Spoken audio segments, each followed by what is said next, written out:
ಆತ್ಮೀಯ ಬಂಧುಗಳೇ, ಮಹಾಭಾರತ ದ್ರೋಣ ಪರ್ವ. ಇದರಿಂದ ಕರ್ಣ ಯುದ್ಧಕ್ಕೋಸ್ಕರ ತಯಾರಾಗೋದು ಮತ್ತೆ ದ್ರೋಣಾಚಾರ್ಯರು ಸೇನಾಪತಿಯ ಪದವಿಗೆ ಅಭಿಷಕ್ತರಾಗೋದು, ಈ ವಿಷಯದ ಬಗ್ಗೆ ನಾವು ತಿಳ್ಕೊಳ್ತಾ ಇದ್ವಿ.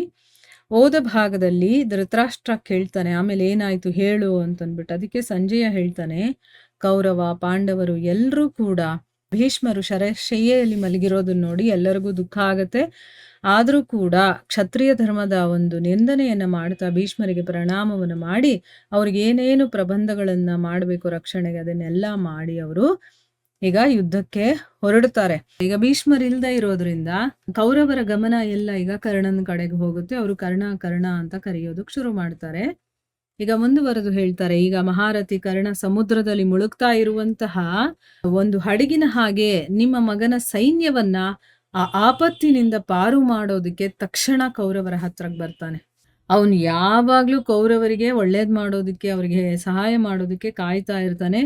ಈಗ ಭೀಷ್ಮರು ಶರಶಯ್ಯೆಯಲ್ಲಿದ್ದಾರೆ. ಈಗ ನಾನು ಹೋಗುವಂತ ಒಂದು ಸಮಯ ಬಂದಿದೆ ಅಂತಂದಿದ ತಕ್ಷಣ ಅವನು ಕೌರವರ ಹತ್ರಕ್ಕೆ ಬರ್ತಾನೆ. ಮತ್ತೆ ಅವ್ರಿಗೆ ಹೇಳ್ತಾನೆ, ಭೀಷ್ಮರಲ್ಲಿ ಧೈರ್ಯ, ಬುದ್ಧಿ, ಪರಾಕ್ರಮ, ಓಜ, ಸತ್ಯ, ಸ್ಮೃತಿ ಎಲ್ಲ ವಿರೋಚಿತವಾದಂತಹ ಗುಣಗಳಿದ್ವು. ಅವರಲ್ಲಿ ಸಾಮಾನ್ಯ ಗುಣಗಳಲ್ಲ, ತುಂಬಾನೇ ಒಳ್ಳೆ ಒಳ್ಳೆಯ ಗುಣಗಳಿತ್ತು. ಅವರ ಹತ್ರ ಅನೇಕ ದಿವ್ಯಾಸ್ತ್ರಗಳೂ ಕೂಡ ಇತ್ತು. ಜೊತೆಯಲ್ಲೇ ನಮ್ರತೆ, ಲಜ್ಜೆ, ಮಧುರವಾದಂತಹ ಭಾಷಣ ಮಾತಾಡುವಂಥದ್ದು ಮತ್ತೆ ಸರಳತೆ ಅವರಲ್ಲೇನು ಕಡಿಮೆ ಇರಲಿಲ್ಲ. ಅವರು ಬೇರೆಯವರ ಉಪಕಾರಗಳನ್ನ ನೆನಪಲ್ಲಿಟ್ಕೊಳ್ಳುವಂಥವ್ರು. ಅಂದ್ರೆ ಬೇರೆಯವ್ರು ನಮ್ಗೆ ಸಹಾಯ ಮಾಡೋದನ್ನ ಅಲ್ಲೇ ಮರ್ತು ಬಿಡೋದಲ್ಲ, ಅದನ್ನ ನೆನಪಿಸ್ಕೊಳ್ತಾ ಇರುವಂಥವ್ರು. ಅಂಥವ್ರು ನನಗೆ ಸಹಾಯ ಮಾಡಿದ್ರಪ್ಪ ಅಂತ. ಈಗ ನಾವೇನ್ ಮಾಡ್ತೀವಿ, ಸಹಾಯ ಮಾಡಿಸ್ಕೊಳ್ಳೋ ಸಮಯದಲ್ಲಿ ಮಾಡ್ಬಿಟ್ಟು ಅವ್ರು ಮಾಡಿರೋ ಉಪಕಾರವನ್ನೇ ಮರ್ತು ಹೋಗ್ತೀವಿ. ಆ ರೀತಿ ಅಲ್ಲ, ಅದನ್ನ ನೆನಪಿಸ್ಕೊಳ್ಬೇಕು. ಮತ್ತೆ ವಿಪ್ರ ವಿದ್ವೇಷಿಗಳ ವಿರೋಧಿಗಳಾಗಿದ್ರು. ಯಾರು ಬ್ರಾಹ್ಮಣರನ್ನ ದ್ವೇಷಿಸ್ತಾರೋ ಅಂಥವರ ವಿರೋಧಿಗಳಾಗಿದ್ರು. ಅವರು ಶಾಂತವಾಗಿರೋದ್ರಿಂದ ನನಗೆ ಎಲ್ಲ ವೀರರ ಅಂತ್ಯವಾಗಿರುವ ಹಾಗೆ ಕಾಣಿಸ್ತಾ ಇದೆ ಅಂತಂದ್ಬಿಟ್ಟು ಹೇಳ್ತಾನೆ. ಅಂದ್ರೆ ಅವ್ರೊಬ್ರು ಇಲ್ದೇ ಇರೋ ಕಾರಣ ಎಲ್ರೂ ಕೂಡ ಸತ್ತೋಗಿದೀವೇನೋ ಅನ್ನೋ ರೀತಿ, ಆ ರೀತಿ ಅನ್ನಿಸ್ತಾ ಇದೆ ಅಂತ ಹೇಳಿ ಮತ್ತೆ ಮಹಾಪ್ರತಾಪಿ ಭೀಷ್ಮರ ನಿಧನ ಮತ್ತೆ ಕೌರವರ ಪರಾಜಯದ ವಿಚಾರವನ್ನ ಮಾಡಿ ಕರ್ಣನಿಗೆ ಬಹಳ ನೋವಾಗುತ್ತೆ. ಮತ್ತೆ ಅವನು ಕಣ್ಣಲ್ಲಿ ನೀರನ್ನ ತುಂಬಿಕೊಂಡು ದೀರ್ಘವಾದಂತ ಉಸಿರನ್ನ ತಗೊಳ್ತಾನೆ. ಕರ್ಣನ ಈ ಮಾತನ್ನ ಕೇಳಿ ನಿಮ್ಮ ಮಕ್ಕಳು ಮತ್ತೆ ಸೈನಿಕರು ಕೂಡ ತಮ್ಮ ತಮ್ಮಲ್ಲಿ ಶೋಕವನ್ನ ತೋರಿಸ್ಕೊಳ್ತಾರೆ. ದುಃಖ ಆಗಿರೋದು ಒಬ್ರಿಗೊಬ್ರಿಗೆ ಗೊತ್ತಾಗತ್ತೆ. ಮತ್ತೆ ಅತ್ಯಂತ ಆತುರರಾಗಿ ಕಣ್ಣುಗಳಲ್ಲೂ ಕೂಡ ನೀರನ್ನ ಸುರಿಸುತ್ತಾ ಅಳೋದಕ್ಕೆ ಶುರು ಮಾಡ್ತಾರೆ. ಎಷ್ಟೊಂದು ಜನರನ್ನ ಅವ್ರು ಕಳ್ಕೊಂಡಿರ್ತಾರಲ್ವಾ, ಸೊ ಅಳೋದಕ್ಕೆ ಶುರು ಮಾಡ್ತಾರೆ. ಆಗ ರಥಿಗಳಲ್ಲಿ ಶ್ರೇಷ್ಠನಾದಂತಹ ಕರ್ಣ ಬೇರೆ ಮಹಾರಥಿಗಳ ಉತ್ಸಾಹವನ್ನ ಹೆಚ್ಚಿಸ್ತಾ ಹೇಳ್ತಾನೆ. ಈಗ ಒಬ್ರು ನೋಡು, ಒಬ್ರು ಅಳ್ತಾ ಕೂತ್ಕೊಂಡ್ರೆ ಆ ಉತ್ಸಾಹ ಕಡಿಮೆ ಆಗ್ಬಿಟ್ರೆ ಯುದ್ಧದ್ದು ಅಂತ ಅಂದ್ಬಿಟ್ಟು ಅವನೇನ್ ಮಾಡ್ತಾನೆ, ಈಗ ಉತ್ಸಾಹವನ್ನ ಬರೆಸೋ ರೀತಿ, ಅವರಿಗೆ ಅವ್ರ ಉತ್ಸಾಹವನ್ನ ಹೆಚ್ಚಿಸುವಂತ ರೀತಿಯಲ್ಲಿ ಅವನು ಹೇಳ್ತಾನೆ.